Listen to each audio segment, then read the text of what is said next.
Hello everyone, my name is Ahad Hussain and welcome to Titan Alumni Talks, a weekly podcast where we talk to alumni about their journey as a Titan and where they are today. Having been established in 1957, CSUF is now nearing 300,000 alumni. Because we are a family of Titans, we should ask the question, who are our alumni? Join me every week as we meet some of our CSUF alumni from various industries to answer this question. For today's episode, we have Andrew Zamarripa as our guest. He graduated from Cal State Fullerton with a bachelor's in marketing in 2009, and he now works as a director of national sales at National Hot Rod Association. So thank you, Andrew, for being with us today. Yeah, I'm excited to be with you guys. This should be fun. Yeah. So to start off with, what do you do at NHRA? So NHRA, we're the world's largest sanctioning body of drag racing. So we promote drag racing throughout the world.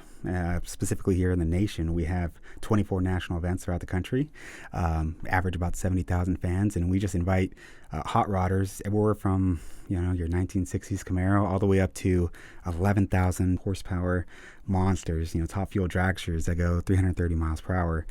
So my goal is I oversee national sales. So I'm trying to find partnerships that are mutually rewarding for both, the NHRA and drag racing, as well as my clients, and just try to connect them with our loyal motorsports fan base. So I work with race cars. I work with fun, energetic people, and kind of that's the world I'm trying to connect between companies and our fans. So how did you get into this whole Hot Rod Association? Growing up, those are my two passions, right? I loved cars. My dad, we always used to talk about cars. My dad grew up with a ton of cars and Trans Ams, Camaros, like that was his wheelhouse. And I love sports. So if there was an opportunity, kind of peanut butter and jelly, right, to put them two together, that's where I wanted to be. So I'm very passionate about cars. I'm very passionate about sports. And I've had an opportunity to work in both the sports world and work in the motorsports world, and I've kind of found my passion right here. So right out of college, I had an opportunity to work for the Los Angeles Clippers, coming out of Cal State Fullerton in inside sales. And so from that, I kind of just, transitioned to, the NFL, minor league sports, NASCAR, and here I am today with the National Hot Rod Association. So what made you think that I want to be a part of sales? Because you got the sports aspect of it. Right. So in the sales aspect, to pay my way through college, I actually worked at Wells Fargo. And this was just one of those, I needed a job. My buddy actually worked at Wells Fargo, and he actually got me in. Pete Willis, he actually went to Cal State Fullerton as well. So we both went to Cal State Fullerton. He got me a job at Wells Fargo, and I was a teller, and I found success in just talking to people and selling them opportunities, through different kind of banking, investments. But I found myself being really successful in that, and I really do enjoy the opportunity to build relationships with people, and that kind of leads to an easy transition to sales. I took a sales class while I was at Cal State Fullerton and really enjoyed the class. But kind of going back to my passion, I wanted to find something where, I can sell and I can make those worthwhile relationships. But I also wanted to sell something that I enjoyed selling, right? And so sports. And so that's why I thought, okay, maybe I can find something where, I can put kind of those two passions, something I enjoy, something, I enjoy doing as far as building relationships. And I just did some research and found a good opportunity to put your first foot in the door in the sports industry was inside sales and kind of an inside sales program. And I saw an opportunity come up with the Los Angeles Clippers at the time. And I just jumped full in on board to try to get that job, and did a lot of crazy things to try to get that position. But I wouldn't have changed anything for the world. And I've been in sales for 10 years now. So I also have a friend who is majoring in business right now, and she works at the Bank of America across the street, and she's also a teller right now. So it makes me wonder, maybe she will get into sales after she graduates. Yeah, I mean, you find out what you're good at, right? And from there you can, you can really build a career and something that you're good at off of that. Yeah. But as long as you find something that you enjoy doing and obviously something that you're good at, you can pivot that and build a life from that first initial start, even if it is telling. Because the jobs work in like different ways and getting to your final career goals, it doesn't just start when you were a kid or when you're in high school and you just know what you want to be. Maybe even the first job you get, maybe it's just like a side job like you said, and maybe it builds off of something else and it just ends up being your career goal, career path.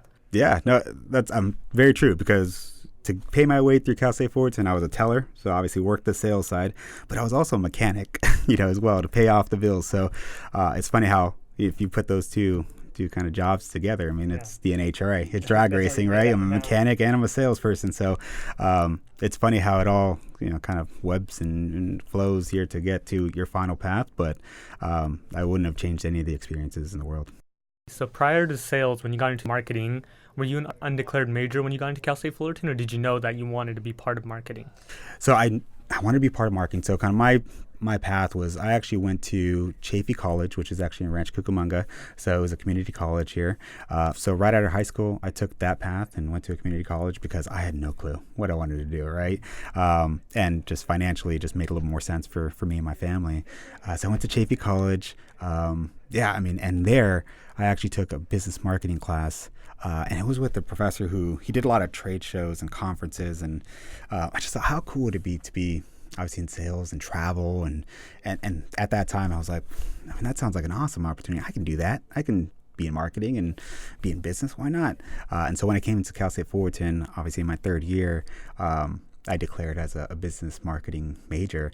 And then from there, I kind of had those focuses of, taking a sales class, taking marketing classes, and obviously to get my major. And I became part of a club, the American Marketing Association, which I think was really instrumental. I remember one time we had a speaker come in, and he was with the Anaheim Ducks. And that's kind of what led that first initial thought, like, okay, business marketing, obviously AMA, Anaheim Ducks, the sports, and okay, maybe there's opportunities out there. And that's what really opened my eyes. And that's when I really started looking, okay, what do I got to do? What do I got to take that first step to land that job in the sports industry? And that's where it all started. So a lot of my guests in the past, and even some of my friends right out of high school, they didn't know what they wanted to do. And that's a big issue that a lot of students face. Coming from high school, you're 16, 17 years old, and you get at the time where you need to start applying for colleges. And if you don't know where you want to go or what you want to do at the place you're going to, you could spend tens of thousands of dollars not doing much. Like if, say you went to Cal State Fullerton and then you spent the $7,000 a year tuition for 2 years, and you didn't understand where you wanted to go, it's much better to go to a community college financially and to learn about yourself. You get more experiences somewhere else before getting into the full college portion of it. That's why the whole junior college, it makes a lot of sense for a lot of people. Yeah, I'm a big advocate. At the end of the day, I graduated from Cal State Fullerton. I'm a proud Cal State Fullerton alum. I don't know if I'm ready for any kind of Cal State Fullerton questions. It's been a long time. But I'm a full advocate for going to community college, figuring out what you want to do, figuring out that passion, because there, I think there's programs now where obviously you can get a lot of that paid off, by state and city and local levels. And it can give you an opportunity to go and, take a bunch of classes and kind of dabble in a little bit of everything and get a chance to experience and touch on, what you feel, your passion might be. And from there, you can go full steam ahead. So yeah, if that's your path, cool. If your path and you know what you want to do, come to Cal State Fullerton, enjoy the full years, because that's an awesome opportunity as well. Yeah, so I graduated straight from high school and then went to Cal State Fullerton because my senior year, I knew that I wanted to major in computer science. I took a class in it, and I said this worked out great because I started that class in August, I believe, and applications are due in November. So just out of that, I knew that, okay, this worked out great. 2 months and I know where I'm going to do now and where I'm going to go. So that worked out well. But even though I got here, I still took a lot of different classes because you never really know if what you're majoring in is what you want to do in the end of it, Right. So I am minoring in math and physics along with majoring in computer science because I figured I was like, I like my math classes, I like my physics classes, and maybe if they don't apply to computer science or in my field in particular, it's still something I like learning about, so why not just be more educated upon that? Plus, I took some classes in like business math, and I feel like I will take like a lot more classes in the future that just mess in a bunch of different things just to see what I like. And if I don't like it, then I don't like it. There's no harm, no foul. Not wasted a semester, but it's an experience in which I learned that I don't like something. Yeah. So everything is an experience. So that's what I like about junior college. They let you experience a lot of things at a low price. So you don't have to worry about, I am wasting money or I did waste a semester, which is $3,000. But in a junior college, it's not as pricey. So you're able to get those experiences for a much better value. Oh, yeah, for sure. And it weeds out, the people who are actually interested in it. I had a lot of friends who went to junior college and, just didn't end up doing anything about it. So, if you do decide to go, obviously, the junior college route, you got to make sure that you have a goal in mind. when you are there. You want to have a goal to take a whole bunch of different classes and learn a lot. Great, but make sure that at the end of it, the goal is to go to a four-year college or find that technical school right out of the community college. You just got to make sure that if you do go to those levels, because obviously it's financially a lot more easier to go and pick and choose those classes that you want to go and take and learn from. You just got to make sure you apply it and that you have an end goal from the end of it. And I had an end goal to go to Cal State Fullerton and from there get my degree and obviously apply that into my career. So if you are going to do that route, make sure that you're passionate about it, where you can go and conquer that end goal, which is graduating from Cal State Fullerton or graduating from a program in that community college. So let's shift gears a bit. Tell me about your experience at Cal State Fullerton. So you commuted from Rancho Cucamonga to Cal State Fullerton every day? So I did that the first year. So going into my junior year at Cal State Fullerton, I did that the first year. I commuted from Rancho Cucamonga, where I was born and raised there. I did that for about a year. Then after that, I figured, I got honey to dive all in. And I moved into an apartment building right across the street, right there on Nutwood. I lived with two other guys. So it was three of us in a one-bedroom apartment. We somehow made it work. But I wouldn't have changed any of those experiences in the world. I mean, some of the stories we had and just the experiences we had, we still talk about it today every time we get a chance to meet up and have good times. I mean, so that was an incredible experience, being able to go and live on campus and be at Cal State Fullerton, because it just gave me an opportunity to go and taking a lot more of what Cal State Fullerton had to offer. The clubs, the events, the experiences, being here to study, and obviously taking advantage of the gym and just, So I did enjoy the opportunity to be here and lived here. I did it for, probably I think only 6 months really, as I commuted back and forth. And then after that, I wanted to be here, and I found a way to make it work by splitting the rent with two other guys.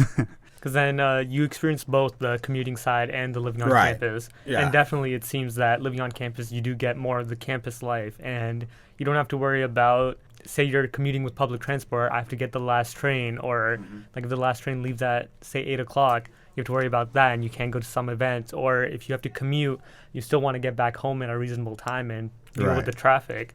But living across the street, it seems a lot more convenient when it comes to participating in the clubs, the events, the social life on campus. Yeah, and you could still do that if you do. If you commute. I was part of the American Marketing Association, AMA, when I was commuting.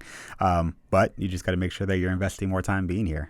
That whole orange crush and traffic. That's a sweet science when you got to figure out, what time should I leave? Should I leave at 6? I better just leave at like 7:30 or 8, right? And just go get dinner here. So you can definitely do it. Obviously you're just gonna have to invest some of your time.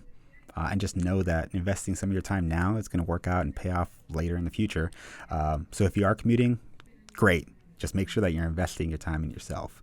And if you're worried about traffic every single day, that should be the last thing you should be worried about. You should be worried about being here, investing yourself, meeting people, gaining those relationships, networking, because that'll pay off. And I had the opportunity to go and live here on campus or live here close to campus, and I wouldn't trade that experience for the world, because it just elevated and made it so much easier to experience Cal State Fullerton to the fullest. So you mentioned that you were part of the American Marketing Association. So that was also at the JC and here? So that was just here. Oh, okay, that was just here. So what other clubs did you do on campus? So that was it. It took a lot of time, because when I was there, I really invested in it. I became the vice president of community relationships. So my goal was to go and funny enough, try to get marketing dollars for the club, as well as try to get speakers for the club as well to come out here. And I think at the time we had like weekly meetings, so we tried to get alumni to come back and just speak to our club. And so when I was here, I was pretty invested in it. I went into the AMA conference in New Orleans at the time, and it was such a great experience going with those other board executives that were part of the AMA at the time. So this is a pretty broad national group that you guys had. Yeah. I think the AMA is everywhere. A lot of colleges have that specific club, American Marketing Association. And so they had a national conference, and I was lucky enough to be able to go to that national conference. And got a chance to experience New Orleans, which is, interesting in itself. That was one that I just invested a lot of time in when I was here. I was here for 2 years, invested a lot of time in that. Obviously with the school and everything, it kept me pretty busy. So can you tell us about any memorable experiences you had at Cal State Fullerton? Is there anything that stands out as this is like a great memory I had, or this changed my life, or something that shifted what I do now? So, I mean, there's a ton of experiences, probably a lot of experience I can't really talk about too. I remember when the Mahalo building was actually built. I mean, that was such a cool building. Yeah. You know, that was one where it had just been unveiled, and everybody wanted to have a class in there because they had the Starbucks like right there, and oh man, like, everybody was trying to get there. So that was one of the coolest experiences. I got a chance to be part of the club, but also meet a lot of the people who were instrumental in making that building happen. So, I mean, a lot of those experiences, obviously connecting with the building and them really elevating the business, business major and business class and kind of those programs were really instrumental, when I was here.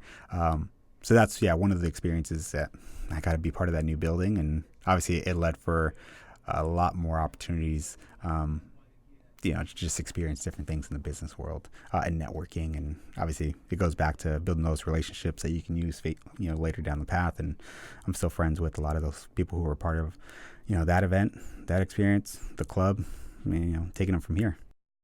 So even like a decade later, we do have the business building is the one that we all envy if we're not business majors. Yeah, trust me, it was big at the time too. Yeah. And we all try and like get in there, study in there if we want to, or just like relax in there, or even sometimes I've had a class in there. And it is fun, it's a big connected glass building. It is pretty nice up glass there. Tower, right? Yeah. The balcony that's up there, it is restricted, but sometimes they have it open if you check enough. You can get in sometimes, which I have, yeah. And that was part of it too. I remember at Cal State Fullerton, so I was big into playing basketball here. So we had obviously I lived with my roommates, but I also had cousins that went to Cal State Fullerton as well. And we were notorious for finding a way to get into the gym at like 1, 2 o'clock in the morning, and we would play like mad basketball sessions.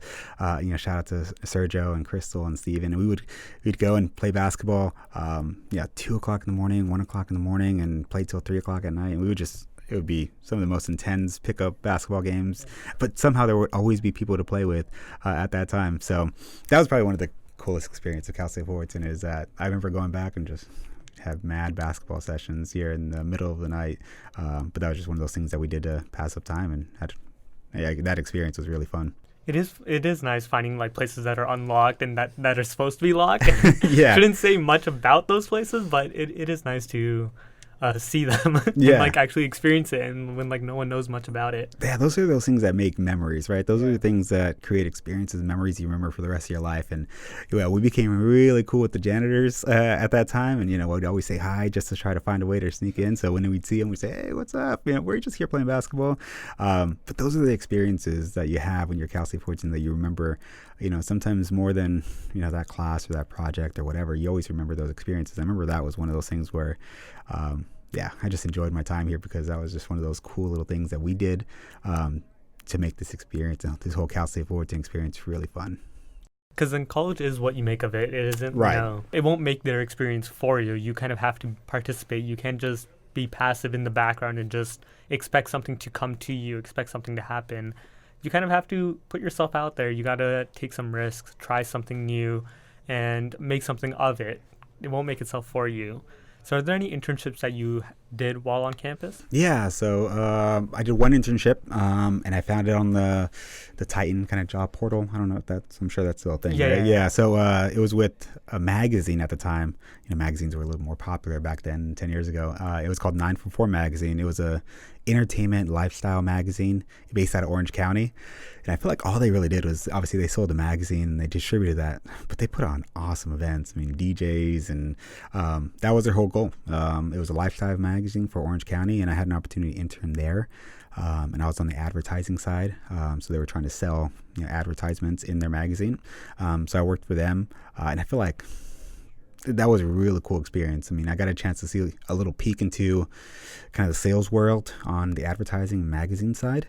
But I did a lot of, creating these events. I remember there was one time where I think we blew up like 300 balloons for a party. And that was my whole job for like a week, which is blowing up balloons the whole time.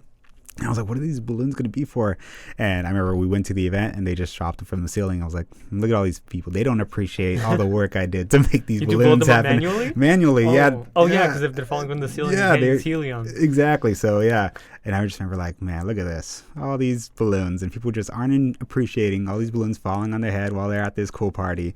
But yeah, I did do that magazine, and it was really fun. And yeah, had an opportunity to go and obviously meet some cool people there and experience some cool things with those parties and events. And yeah, fortunately the magazine's not around now, but I still am connected with those folks who did work there at the time. I see. So yeah, I did actually get my first job through the portal. It was being a brand ambassador for Starbucks. They wanted me to promote their new drink. It was like a double shot can. So they sent me 600 cans to not to my house. They delivered it on campus. Whoa. And I had to take 600 cans home that day. And I was just sitting there like, I did not know this was going to happen. I thought it was just 60 cases, like 60 cans in 10 cases. Yeah. But they meant 60 cases with 10 cans each. Oh my gosh. I did not know that was a thing. And then just at home, I was just, what did I get myself into? And then mail started coming in with like a bunch of shirts, backpacks, pens, notebooks, and everything. And I was like, I'm a freshman. This is my first semester here. I just turned 18, and what did I just do? But yeah, it was a super fun experience. There was a lot of like the brand ambassador like promoting of it. So I just had to give it out, and then weekly reports I just had to send in with pictures and just writing stuff up. That's cool. So yeah, it was pretty fun. So how many of those cans did you drink? I actually don't drink Starbucks. I'm not. Oh, really? So you didn't even try it and taste it? No, I tried it once, but like I'm not a coffee person. Yeah. So people come up to you like, "Oh, this is awesome! I love this." Actually, people hated it. The can. I don't know. People just didn't like that drink. I don't know why. It just wasn't good. Either way, I wouldn't have liked, even if it was good coffee. But yeah, my friends no one liked it. No, you need to stop this brand ambassador for this product. It's not good. No, yeah, I didn't tell them. I didn't want to like tell them, but I just collected the stipend, and then the semester was over, and I was like, okay, time to find something else. But no, that was a really fun experience, and I can see how sales and whole marketing it is a fun thing to do. It just wasn't my field per se, but I can see how a lot of people enjoy it because it is a fun thing to do and to participate in all of that. Yeah, I mean, that's what we do every day. I mean, sales, obviously, sometimes it has a stigma, attached to it that, you kind of feel like it's that, that used car salesman type thing. But at the end of the day, I mean, you sell yourself every single time. You do everything. I mean, if you're on an interview, you're selling yourself. If you're meeting somebody, you're selling yourself, and you're giving them your quick little elevator pitch of like, oh yeah, this is my life story in 30 seconds or less, right? So yeah, you do sales all the time. It just depends on if you want to make a career out of it, right? And some people find sales uncomfortable, and some people enjoy the challenge and the thrill of, making something happen and, starting that initial relationship and then seeing it through fruition to become their client and then growing that and evolving that. And, so yeah, I understand it's not for everybody. But you do sales every single day of your life. You're trying to sell yourself on something. So yeah, it's just another path that somebody can take for sure. I mean, even if you don't know that you're selling yourself, just by walking by someone, you are putting on an impression, and they notice something. So exactly, every single day, every single interaction you have with someone is selling yourself.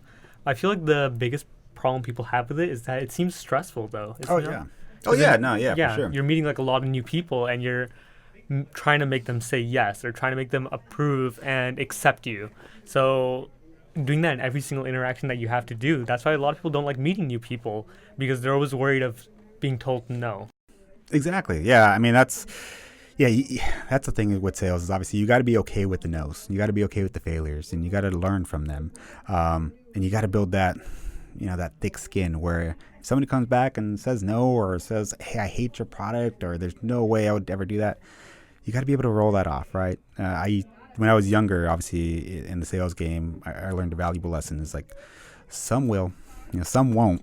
So what? The folks that do, great. The folks that don't, so what? You work on to the next person, right? If they don't do it now, then that's fine. There's plenty of business in the world to go after. But you got to be okay if somebody comes back and says, no, I hate your product, or I don't like what you're doing, or I don't like that brand. At the end of the day, you control what you can control, and you can't control everybody. But what you can do is be a good human being, and try to go out there and just make the most of this world. And that's why I enjoy sales, because I enjoy the competitiveness of it, being able to go after somebody, bring somebody new to a company, build that relationship so you have a new friend. And that's what I enjoyed. And that's kind of what scratches my itch of, competitiveness is I get a chance to be in sales and do that. And if I get a chance to do it in the sports world, motorsports world, even better. That's what I enjoy. That's my passion. And you just got to find your right passion. But I would embrace everybody to get a chance and just try it once, even if it is Starbucks horrible coffee that you're selling to students. Try it at least once, see if you like it. If you don't like it, cool. At least you say you did it. Yeah. So that's what I liked about a lot of the jobs that I've done. I've never actually had like a retail job or standing behind a desk. I've always liked the odd jobs, the ones where I'm a brand ambassador and I have to give out free Starbucks, or where I just have to mentor students for a semester, or start a podcast with alumni. Yeah. I just like the different experiences that you get through all of it, especially like taking the classes and just diversifying myself with jobs also. I feel like the experiences that you get are really important, and I feel like you get a lot of that meeting new people on a day-to-day basis and learning so much about them and just how the real world works. Yeah, I mean, it goes back to that whole philosophy: say yes, right? Say yes and figure it out. I know we talked about it a little bit before, but I'm a big advocate of getting out there, and if you don't know something, learn. There's so many different opportunities and avenues to research stuff. Obviously, YouTube and podcasts and books and stuff.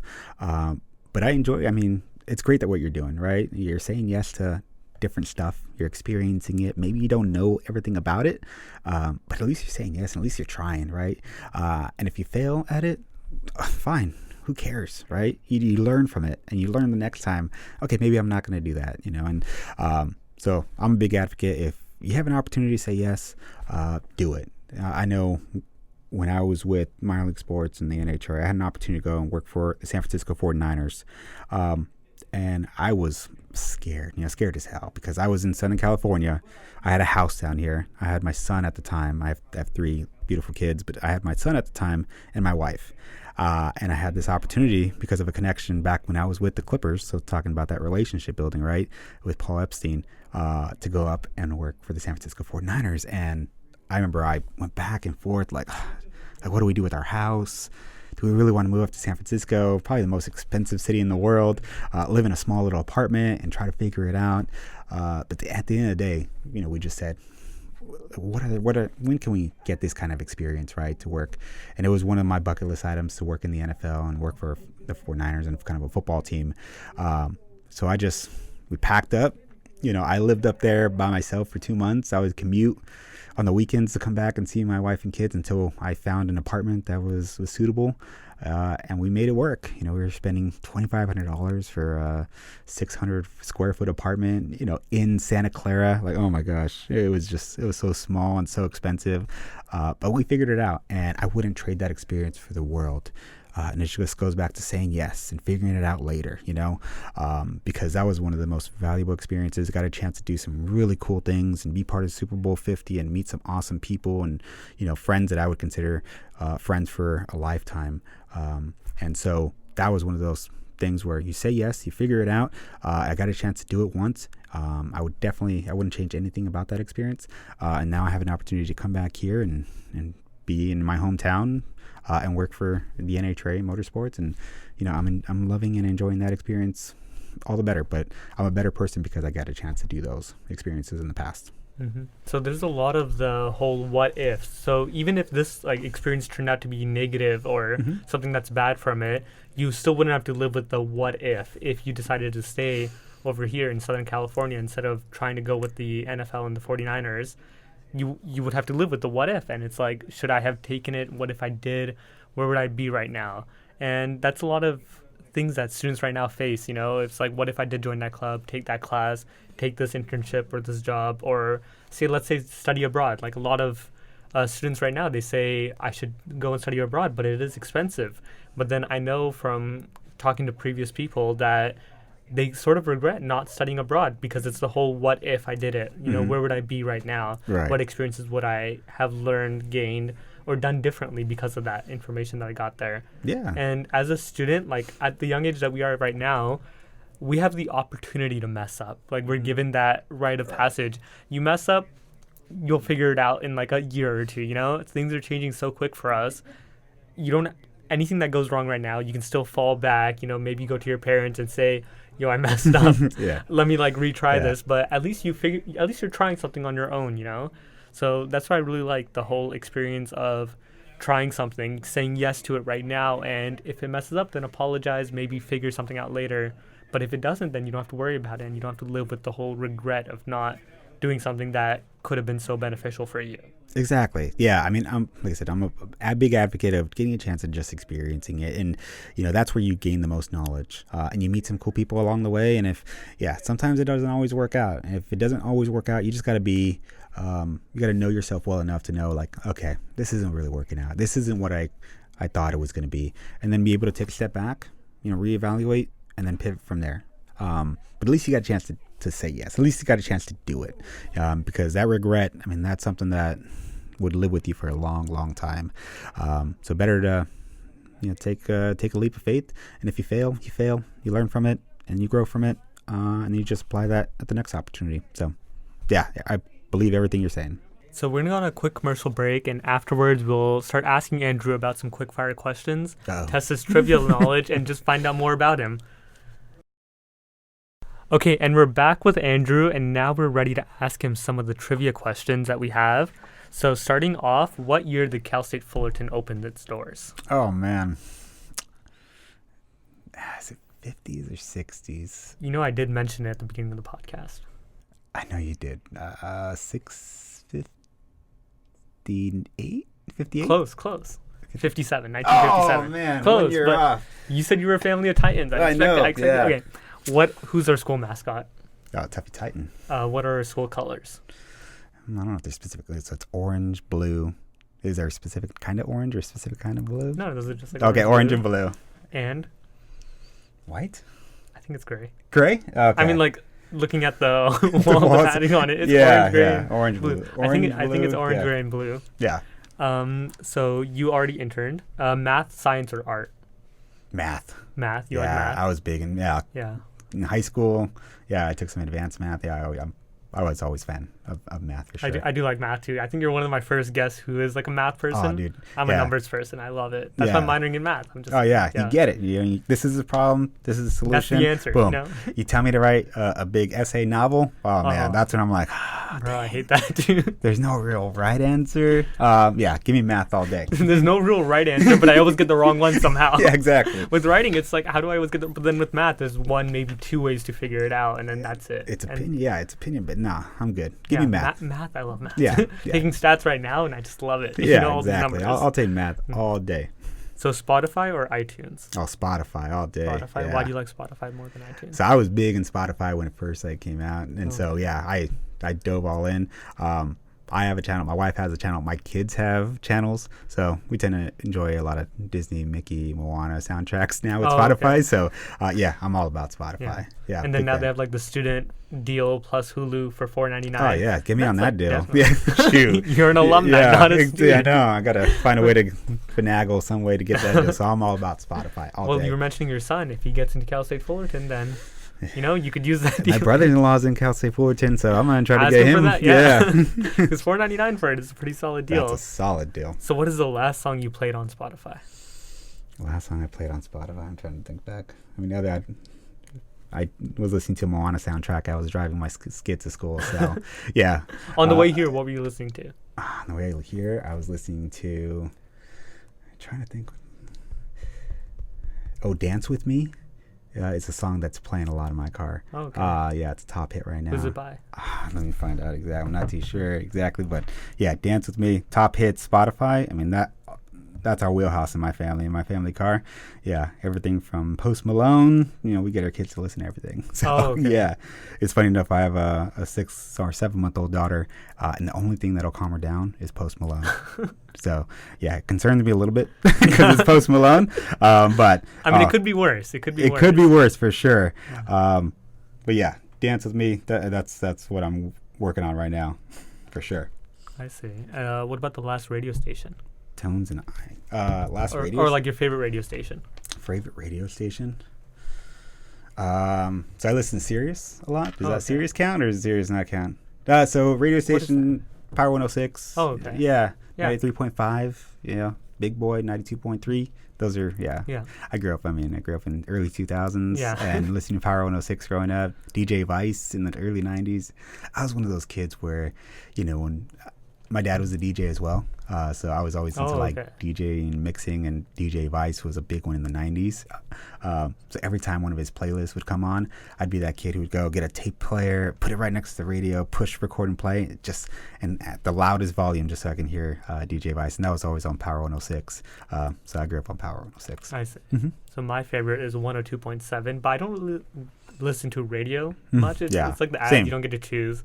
Yeah. So it's either like Bluetooth or podcast. Yeah. Those two, either Spotify or podcast. That's what I'm doing. What are your thoughts on Kanye West? I feel like this is a question I'm just going to ask everyone now. What are your thoughts on Kanye That's West? A good question. So I'm big on early Kanye, right? Okay. So I always have a fight with my friends here. The best Kanye West album is a College Dropout. No, that's wrong.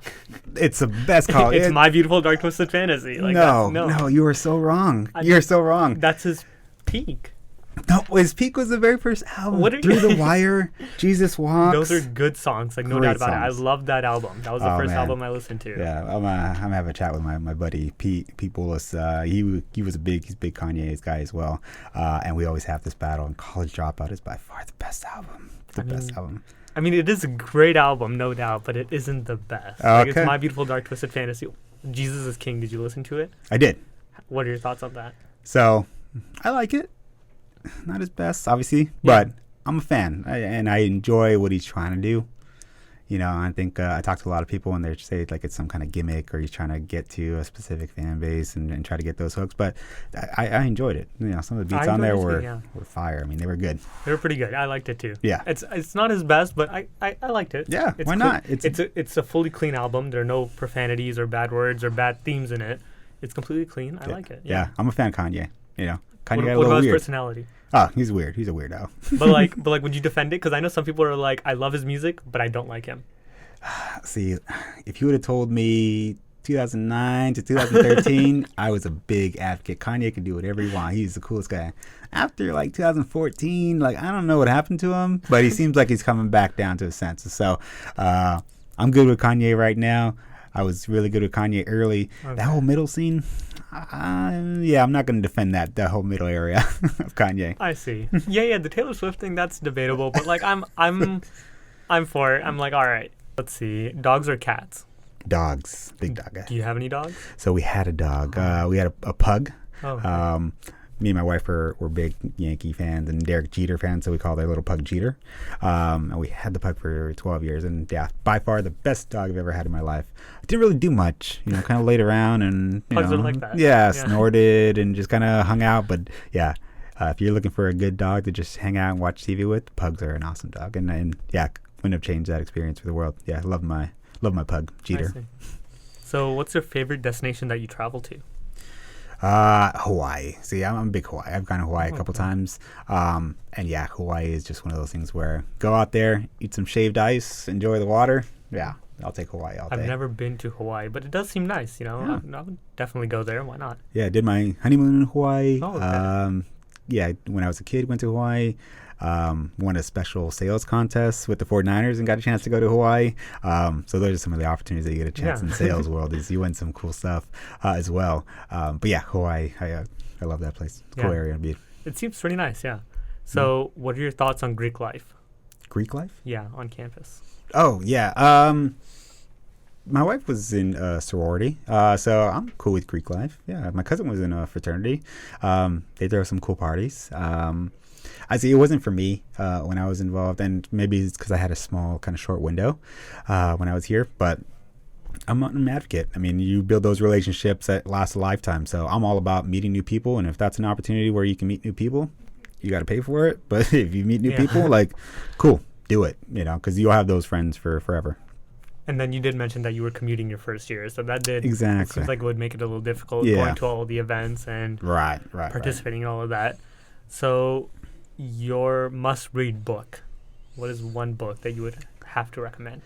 So I would say a book that's kind of like religiously always with me is Tim Ferriss, Tools of Titans.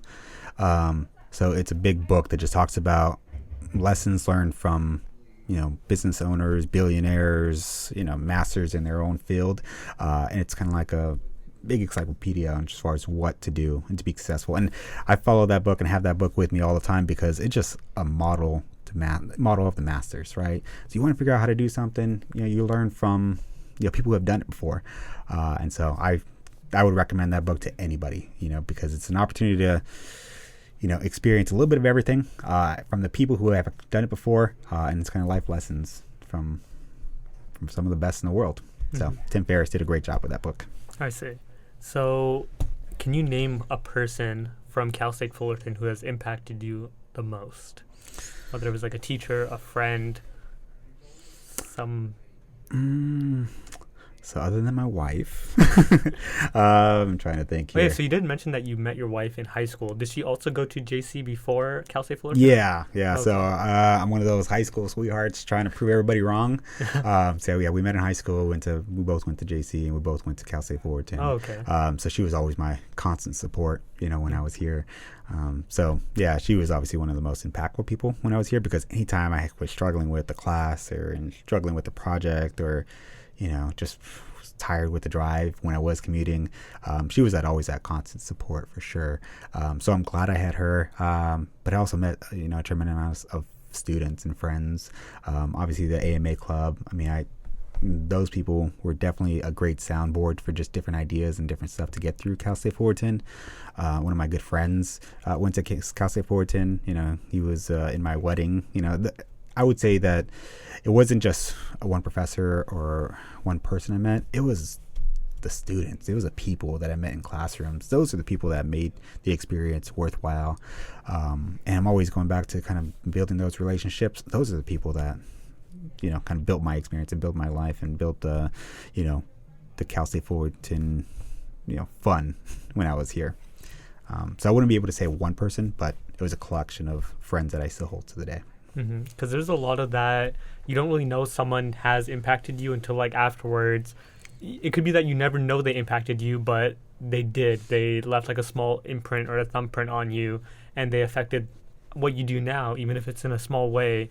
And that's the really nice thing about going out and meeting people and making sure you're a part of a community. But even going out and meeting people, you mentioned that your wife was like a big constant in your life. Right. And it does seem like with a big transition from high school to JC to Cal State Fullerton and then graduating there, it would be nice to have someone always there with you to just be a constant support and someone to fall back on if you needed anything. Yeah. And maybe that's obviously...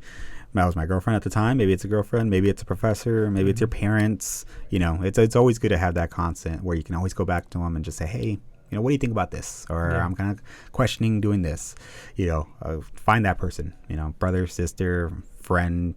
Group student that you were forced into a group with. Find that person and just kind of ask them questions. But don't be afraid to just knock on somebody's desk and be like, yo, what do you think about this? Or how crazy is this professor? Or what can we do different? So because it is great having just getting advice from someone or a second opinion. It's nice having that, and there's a lot of different aspects where it could fall into, whether it is like another student on campus who's going through like the same things you are, or another professor who has seen what students do, or whether it's just like a family member who knows you best. Like no matter who it is, they'll always be able to find a certain aspect in which it will benefit you asking them for advice or second opinions. Yeah, exactly. I'm in the mindset where you got to at least ask, right? When I was working for the Los Angeles Clippers, my manager at the time was a really big advocate. He would always say, closed mouths don't get fed. So if you don't ask, it's not going to happen. And you can obviously apply that to sales. If you don't ask for the sale, you're never going to get the sale. But if you don't ask the question or you don't ask for advice, then nobody's ever going to give it to you. So don't be afraid to just go and ask somebody, because what's the worst that can happen? You see that person and you don't see that person, who cares? And you can apply that to everything. Just ask. Why not? I'm thinking like back to where we started from, where like the college experience is what you make of it. So if you just sit back and you don't actually put yourself out there or don't try and make something of it, then you won't get fed. Nothing will come to you.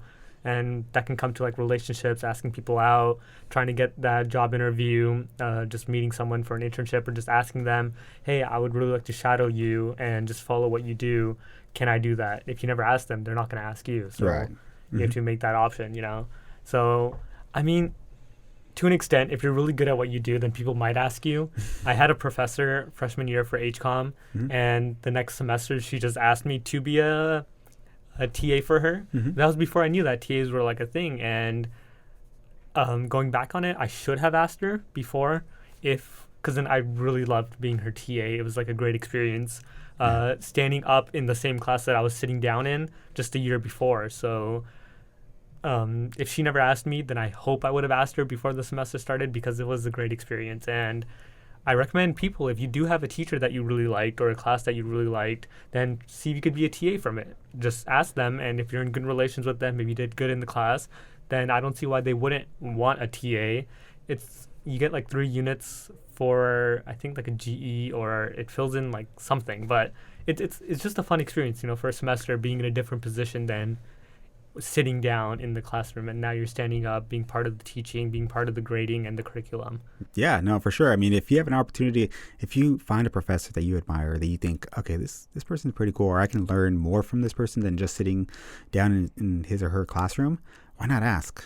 Because if you can learn a little bit more and be a TA, I mean, think of the world of knowledge that you might be able to get from them, when you're on one-on-one situations with them. So, if there's somebody like that, whether it's professor, teacher, boss, friend, I mean, why not ask and see if there's an opportunity to get, coffee with them, lunch with them, be a TA with them, because that's where those true relationships really build on.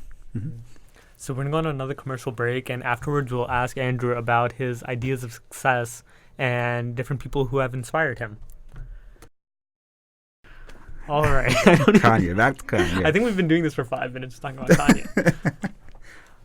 All right, and we're back with Andrew, and we're going to ask him about his ideas on success and any advice that he has to give. So first of all, I wanted to ask you about anyone that you look up to as inspiration. Besides Kanye West. Obviously, Kanye. Yeah, Kanye. So one Kanye. See, I hate to be cliche, but my mom and dad were really big drivers into success and kind of what hard work means, right, and getting it done. My dad was a truck driver, and he drove trucks, to pay the bills. My mom works at a hospital, and I mean, there were days where she took double shifts, and we didn't get a chance to really see her.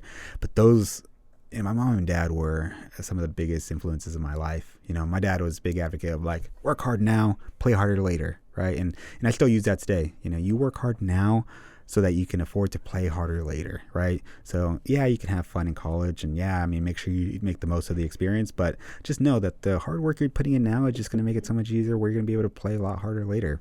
And my mom, and speaking to success, she's always a big advocate of, success in life is having options, not being able to be tied down to something specifically. So coming out of college, success is having options. I'm done really well in my career where, on the sales side, where I've had options. I don't need to work to pay the bills. I can go and choose which area of the field I want to work in, whether it's the NFL or motorsports and sports and sales. Success and the meaning to success for me is having options to choose what you want to do, choose what you don't want to do. And I'm a big advocate of, go out there, find success, but you got to work hard now in order to have that opportunity to have options in the future. Because it seems like your parents were pretty hardworking, and the way our parents work does shift the way that, or shapes the way that we work and the way we find out what jobs we want to do in the future and what things we do in college at that time too. So it seems like they ingrained in you that you kind of have to put in the effort to receive any outcomes from it. Exactly. And yeah, so with success, you talked about how it's having the ability to have that freedom in your life, because I know a lot of people who are tied down with, they have to work the extra shifts and they have to take the extra hours at work and maybe even work like a second job, or maybe not even work in something they're passionate in just because they need the money.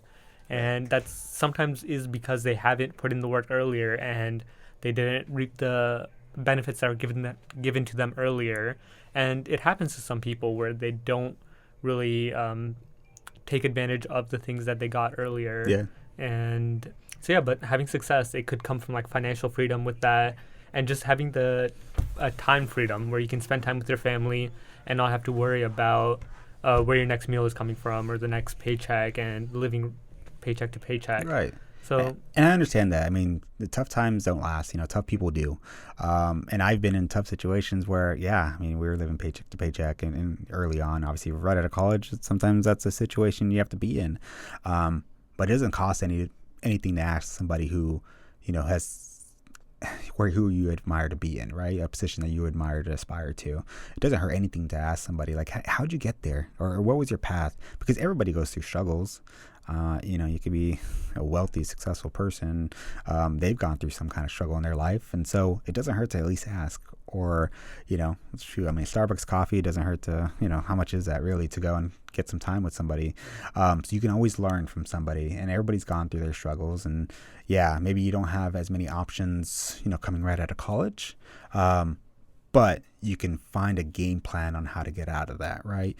You can find a game plan to learn and evolve. And yeah, maybe you have to work 2 jobs, or maybe you have to work a job and have that internship, or, maybe you're working that job, but on the side, you're calling people just say, hey, is there an opportunity how can I get an opportunity to be where you're at? Or what did you do to get to where you're at? That doesn't cost anything, so at least you got to be able to put yourself out there. And it just goes back to being able to network yourself, talk to somebody, and grow and evolve from there. In college, that we have the idea that money is success, but it isn't always like that, since a lot of people who are rich go through the struggles.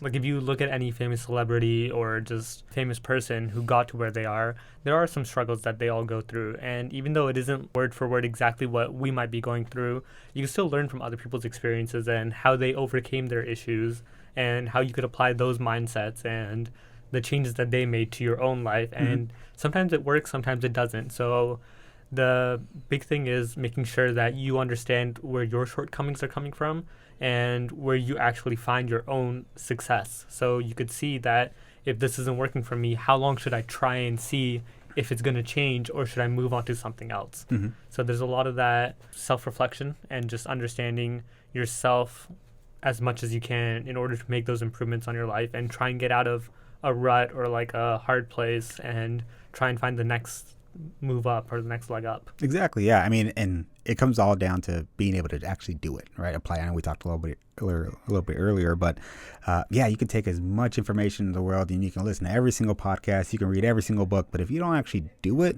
if you don't actually go out there and work, or put the hard work in, or stay late, go in early, make sure that everybody's seeing the hard work that you're putting in. If you don't actually do it, nothing will ever happen. You can have a world of knowledge and, if that was the case, everybody would have 6-pack abs and be billionaires, right? If it was all it took was reading a book, but that's not what all it takes. It takes actually putting in hard work.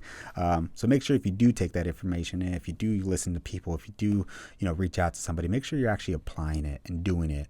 And it could be a small scale of just, internships or, staying a little bit later at a job to make sure that you're being seen. Small little steps go a long way, but at least you're actually doing it. Because the quote from my last guest, she mentioned that she's never met a quote that lifted the barbell for someone. Mm-hmm. And it's great because a lot of people do like to say quotes or like to post them on their Instagram. And yeah, but you need to work on the application portion of it. So it is great. The quotes mean a lot, but unless you're actually doing what the quote says or actually trying to better yourself with that quote, then it doesn't mean anything. It won't lift the barbell for you. It won't apply for that job for you. It won't get you that promotion if you don't apply it. Exactly. So that's where a lot of it comes from, where you mentioned that you can read all the books in the world. You can listen to all the podcasts. You can learn as much as you want. But if you're not putting in the effort, if you're not applying yourself or trying to get yourself out there, then it really doesn't mean anything. Exactly. Yep. So what is some advice you would give to people trying to get into your field? Some, let's say, marketing students who are interested in sales and interested in sports. Mm-hmm. Yeah, so, you got to be able to put yourself out there. I found a path where I worked for the Los Angeles Clippers, and I did inside sales, which was basically, hustling and selling ticket sales for the Los Angeles Clippers. At the time, we had just gotten Blake Griffin, and he just broke his leg. So the team was not good, not good at all. But I took all those, cuts and bruises on the phone call trying to get people to buy season tickets for the Los Angeles Clippers at the time, where the Lakers were winning championships with Kobe, and, he was getting 4th and 5th ring. So it was extremely challenging situation, but you got to at least do it. You got to at least go and try. So folks who are trying to get into my field, especially on the sales side, go out there and obviously find an internship, connect with somebody on LinkedIn, find that inside sales role, because that will eventually evolve into partnership sales, sponsorship sales, group sales. There's a whole bunch of different avenues you can take, managerial sales. But it all starts with that first initial step. And if there's that job posting that's not out there, connect with somebody on LinkedIn. LinkedIn makes it so much easier now where you can just reach out and ask, right? And you can usually figure out somebody's email. Searching on the website, you can usually get pretty close, or give them a call. But yeah, look for those jobs. Teamworks Online always has a lot of cool opportunities. That's kind of the sports sales job site, Teamworks Online. And just find that inside sales role and apply for that company you want to be in. If you're not getting the answer that you want to get through just being another body on a portal website, then reach out via LinkedIn. Send them an email. Say, hey, what would it take to get an opportunity to sell for you? But you got to at least try and do it and ask, because you got to set yourself apart. I know one of the things that I did to set myself apart when I was going down from Cal State Fullerton, I was living here to go to the interview, which was a group interview for the Los Angeles Clippers. It was a group interview with like 7-8 people. It was probably one of the hardest interviews I've ever been in. But on my way, I was driving at a Silverado at the time. I got rear-ended. It was in a crash, and I knew I was going to be late for the interview. So I was like, dang. So I called the interviewer and said, hey, I got an accident. I'm going to figure out a way to get there. Please let me get a chance, at least interview. So, okay, we got a second group interview session. If you can make it, I'll let you in. I said, okay. So I took this guy's information. So I found out my car was totaled. Oh my God, my Silverado's total. Yeah. So I wouldn't recommend this to anybody, but I was like, the engine still works. He hit me in the back. Like, I'm going to drive down anyways. I don't care. So I made it down to the second interview, and yeah, they were picking off people in the group interview session. Like, hey, you say on your resume, you speak Spanish. Tell me something in Spanish. And the guy didn't know Spanish. Like, don't lie in your resume. Yeah. So boom, got him out, kicked him out of the interview. And one other resume had that he was a receiver for the USC Trojans. He said, okay, what receiver were you? What position were you? He's like, oh, I was third string. He's like, so you didn't really play? No, I didn't really play. He's like, well, then why couldn't you be a starter? I told his answer, it didn't work. Boom, kicked him out. And then they came to me and they were just like, why do you want to work here? What makes you different from everybody else? And I remember the answer I said was, I'm willing to get in a car crash, total my car, and still come to the interview. That's how much I want to work here. But it just goes back to, if you want something, go out there and get it. If you want to go and meet somebody in this specific industry in the sports world, just go ahead and send that person an email. Show up, but then just, what's the worst that can happen? They say, no, we're not right now. And maybe it's not right now, but maybe it's next year. Maybe it's 6 months from now. Maybe it's next week. Go out there and get it. And you got to be consistent too. I mean, you can't just be, oh, I did it one time. Okay, cool. Let's see what happens. No, you got to be consistent. And I apply that to, sales as well. Consistency, follow up, follow through, getting a chance to reach out to somebody one time. Do that first initial introduction. Reach out to them again in 2 weeks. Send them a call in 2 weeks. Send them a LinkedIn message in 2 weeks. Send them a text, in 2 months. Always being that constant reminder, like, hey, he won't leave me alone. Maybe there's something to this. Maybe this guy, if he's willing to bug me and keep reaching out to me, maybe he would be somebody who would be a good advocate for what we're trying to do. And I think that's worked out well for me and building relationships with my clients, is that they know I will always be there and I always have their back. And so, yeah, I've dabbled in a couple different industries, but I've applied that same methodology everywhere with the 49ers, Clippers, baseball, motorsports. I'm always consistent. I always follow up. I over deliver. That's been my kind of constant message. And so if you are trying to get an opportunity to get into the sports industry, that's what, kind of us in the sports industry value. It's consistency and follow up and following through. Do what you say you're going to do, right? And don't overpromise and underdeliver. Make sure that you're underpromising and delivering with everything that you say. Mm-hmm. And it goes back to what you were mentioning before, where just because it doesn't work out the first time, then it doesn't mean you should just give up. Like, say you mentioned, or you email someone on LinkedIn or you meet someone through it, and if you're not able to get connected with them, it doesn't mean that they're being rude or they don't want to talk to you. their email might not be active, or they might just get too many emails and just didn't see it. Exactly. So it doesn't just mean like, oh, you apply to one place and just end it there. Just keep going back at it, trying other places, and keep following up with people like you said, and eventually you will get something. So don't just like lose hope right away, and don't give up and just think that it's over. Yeah. You have to keep trying, putting yourself out there and getting for it. Exactly. It may take a month, it may take 2 months, it may take 5 years, but be in touch, be consistent. If that's something that you truly want to be in, just continue to reach out, continue to be consistent, because eventually, you bug enough, people will be able to listen to you. And if not, at least it was worth the effort. At least you say you try. At the end, it always goes back to at least you say you try to do it. If there's anybody that you look up to, or any like celebrity or artist who had to struggle to get where they're at, it's not like they got it on their first go. They had to work through a lot of their problems and try and get through where they are. Like if you listen to any of their biographics or their documentaries, then you'll see that very few of them have gone to where they are off of like the first try. Most people don't get it on their first try because it just doesn't work like that. Life doesn't work like that. Yeah. So you can't expect it to work for you like that. I applied to the first place. I'm going to get my dream job through it. You kind of have to struggle for it. You have to work to get where you are. And that's okay. Failing's okay. You learn from it. You fall, you get back up. Failing is okay because you actually learn from it. It makes you a better person. And then you apply those lessons that you learned to the next opportunity. And it's okay to fail first couple times, but as long as you don't give up, you're going to be solid. If you can apply that methodology, that knowledge, and hey, your failure breeds success, you'll be okay. I wanted to know, is there anything that you would have done at Cal State Fullerton differently if you were to go back? So I really enjoyed my experience at Cal State Fullerton. I don't know that there was anything I would change. If I would have had more time, I probably would have enjoyed it a lot more because I would have had a lot more opportunities to meet people, network, and but I knew that wasn't the path. So if you know what you want to do and you know what you're passionate about it, and you don't have to go to a community college and you can go right into Cal State Fullerton, great. Just make the most of it. I got a chance to do a little bit of the club life. I met a ton of great people, had some solid classes and professors for sure that shaped kind of my mindset into getting into the industry.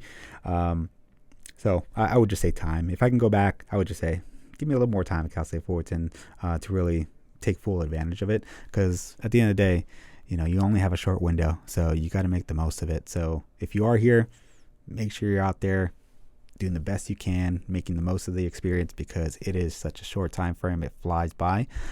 So just embrace every single moment. Try to say yes, figure it out, and you'll be good. And that falls into like general advice that you would give to students. Always try and say yes. If it doesn't work out, oh well, like you'll figure it out later on. Like you don't have to worry about it before you say yes. Just say yes. See where it leads you afterwards. It's all about the path that could happen. So just go for it. Like what's the worst that could happen? If you do try and get a new job, then what's the worst that you can happen? You're just going to beg your old job. That's the worst that's going to happen. You just have to go back to your old job. It's not going to be the end of the world. You'll figure something out. And if that doesn't work out, you'll find another job. So it's not like you should be stuck on one thing or just hopeful for one thing. Just dabble in everything. See what works out. See what sticks. If it doesn't, oh well. Yeah, be positive. It bummed me out when I was at Cal State Fullerton and everybody would say like, "Oh, I hate going to class," or "I hate being here," or "I hate the commute." Like, I get it. It's tough. But tough times don't last. Be out here if you're gonna be out here at Cal State Fullerton. Enjoy every single moment. Be positive, because next you're gonna be at some job where you're like going through the in and outs, and you're gonna be like, "Oh man, I wish I would have enjoyed Cal State Fullerton a little more," because you can have lots of fun. It all goes back to how much investment you want to make into yourself and being here, because they give you a lot of platforms. There's a ton of opportunities like Titan Radio to have here at Cal State Fullerton, but it's only what you put into it. So it's a small window. Make sure you enjoy every single moment of it.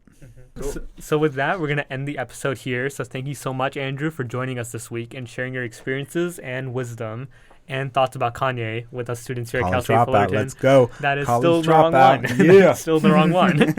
But so if you would like to connect with Andrew, you're on Titan Pro Network, right? Yes. So Titan Pro Network is our very own Titan LinkedIn site where students and alumni can connect among our Titan family. And that goes back to what you were mentioning before, where you should talk to people and see if you could get like an internship or just learning experiences from people. So no matter your field or your industry, you could still reach out to alumni. There's alumni from every single industry, and they're able to help you guys if you want them to read your resumes or just ask them about general advice. They're open to doing that. So you can even like find a mentorship through them and just like shadow them or just learn through what they have to offer. So you should join the Titan Pro Network today in order to gain those experiences. And if you missed any of our episodes, you can check them out on YouTube by searching for CSUF Alumni. And be sure to join us next Saturday at 4 p.m. on Titan Radio for Titan Alumni Talks. Awesome. Thanks, guys. Appreciate it.